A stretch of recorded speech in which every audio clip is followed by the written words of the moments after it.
Hello, welcome to the highest meaning of life.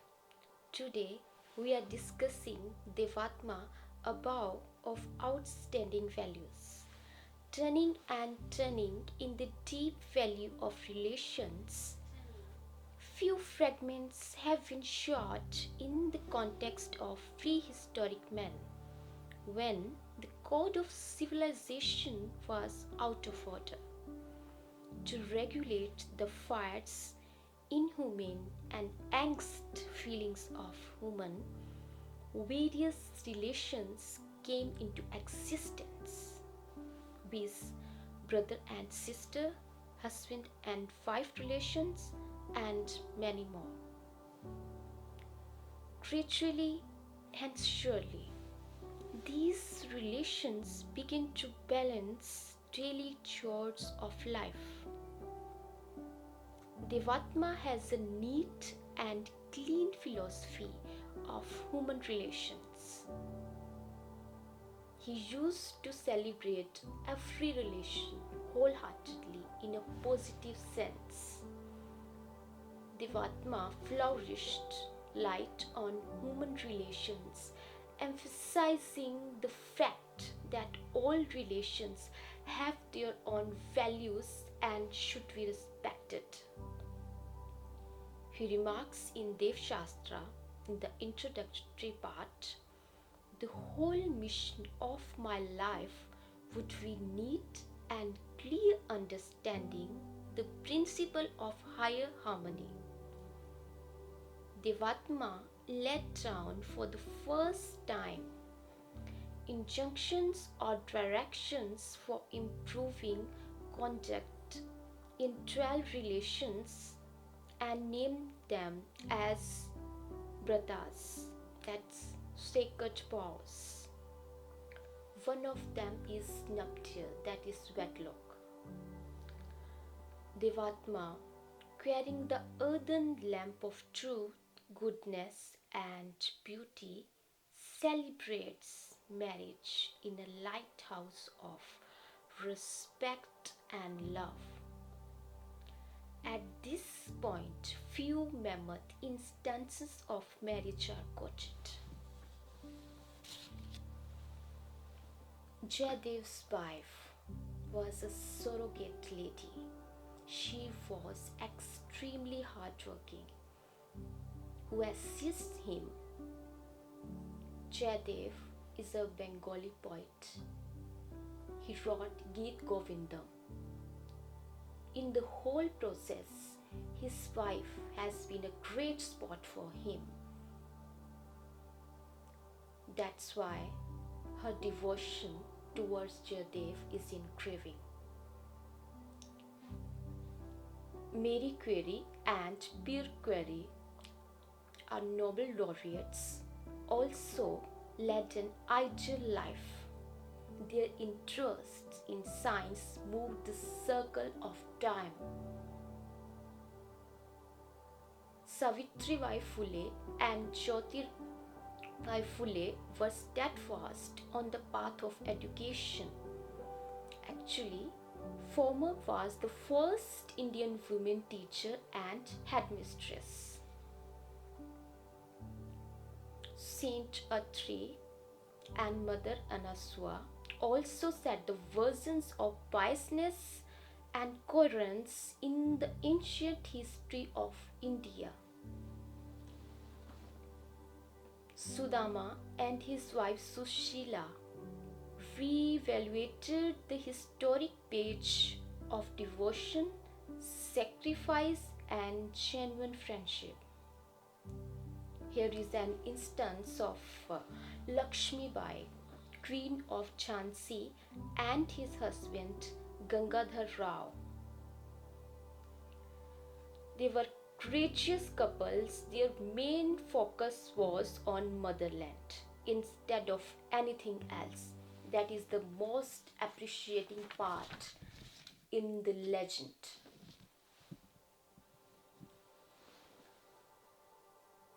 The relation of Mother Sita and Lord Rama was also a panacea of perseverance and consistency, though they had to undergo various difficulties, afflictions, and vows in their lifetime.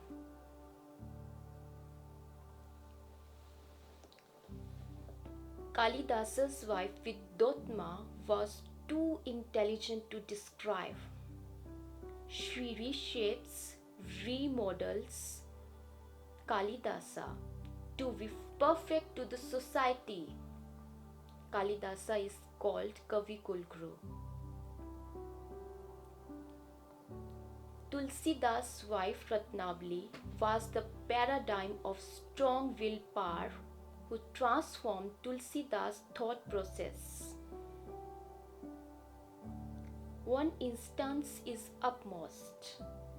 Tulsidas went to have a tryst at midnight, carrying snake in the shape of a rope. Ratnavali, who was most intelligent lady, she got it. You are so fused in me. If you could do something as lovingly as you are attracted towards me, you will be a hermit, a poet, a thinker, and revolutionary one day. From this discussion, the tables of thought turned. This conversation transformed the whole life of Tulsidas. Tulsidas is regarded as the saint of mother poesy in India. Truly asserts Rabindranath Tagore.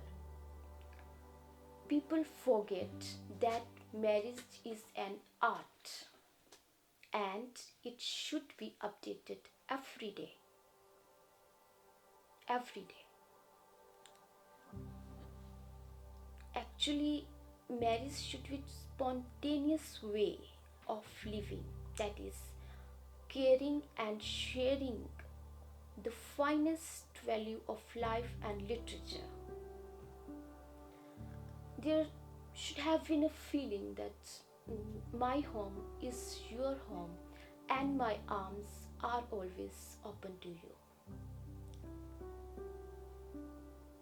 Here is an instance of P.V. Kannal's wife who paved the path of trust and truth. At any point, she has been steadfast, having strongest willpower. The movies like Vivah, We Are Together in Hindi's version, Hum Saath Saath Hain, Hina and Mother India are engraving models of relations. Devatma propounded a new, untouched era in the philosophy of relations. His building blocks were respect, love, harmony, brotherhood, togetherness, and applying rules and regulations towards them. The exciting fact is, these responsibilities are similar to men and women. Education is not the monopoly of men. Women are equally significant in this context, as Devatma himself provided education to his wife and sister-in-law.